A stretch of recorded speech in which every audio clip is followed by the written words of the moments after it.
शुओ coffee shop में मो से मिलने चला आया और वो कहता है मुझे लगा था कि तुम वापस चले गए हो। मो भाई कहता है मैं वापस अपने ग्रैंडपा से मिलने गया था। फिर वो तांग शुओ की ओर देख के कहता है तांग शुओ मैं तुम्हें प्रोटेक्ट करूंगा। तांग शुओ कहता है अचानक से तुम ऐसा क्यों कह रहे हो।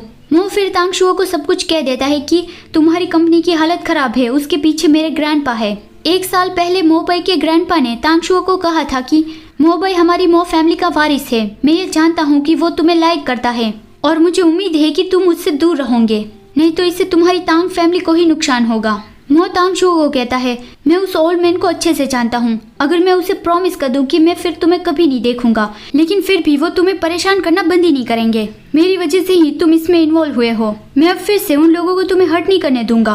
तांग शुओ कहता है आई एम फाइन। मो भाई जोर से कहता है हर बार तुम ये कहते हो कि तुम ठीक हो, तब तुम ठीक नहीं होते।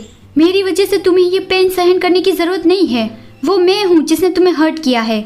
और वो जाने लगा तो तांग शुओ पूछता है अब तुम कहाँ पे जा रहे हो।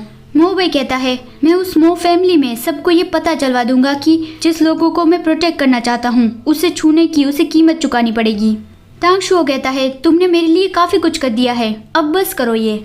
मो कहता है तांग शुओ आई लव यू, मैं तुम्हें हमेशा प्यार करता रहूंगा। और वो चला गया। फिर अगले सीन में हम देखते हैं गुयानशेन हॉस्पिटल से डिस्चार्ज हो गया है और वो यहाँ से जाने ही वाला है। तभी उसे जो यान फेंग का कॉल आता है। वो गुयानशेन से कुछ हेल्प मांग रहा था। गुयानशेन कहता है ये तो बहुत ज्यादा रेयर बात है कि तुम मुझसे मदद मांग रहे हो, बताओ मुझे कि आखिर बात क्या है। जो यान फेंग कहता है ये तांग फैमिली की कंपनी के बारे में है, तुम मना तो नहीं करोगे ना।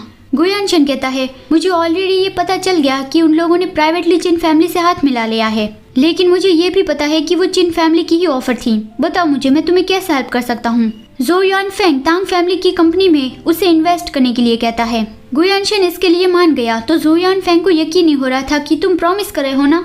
गुयानशेन कहता है मिस्टर जो आपने मुझे इतना सौमन लिए पूछा है तो मैं मना कैसे कर सकता हूँ।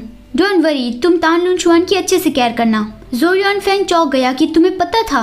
गुयानशेन कहता है मुझे कुछ दिनों पहले ये पता चला, तुम काफी वक्त से बाहर थे तो मैंने ऐसे ही गुलिन को तुम पे चेक करने के लिए पूछा, लेकिन मुझे इसकी उम्मीद नहीं थी कि तुम अब्रॉड अपने हनीमून के लिए गए हो। जो यान फेंग कहता है आशिन तुम बदल गए हो।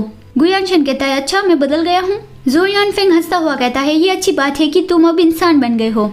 उसके फोन रखने के बाद गुयानशेन बोलता है कि मुझे ऐसा क्यों फील हो रहा है कि युआन फेंग अभी मुझे कोस रहा था।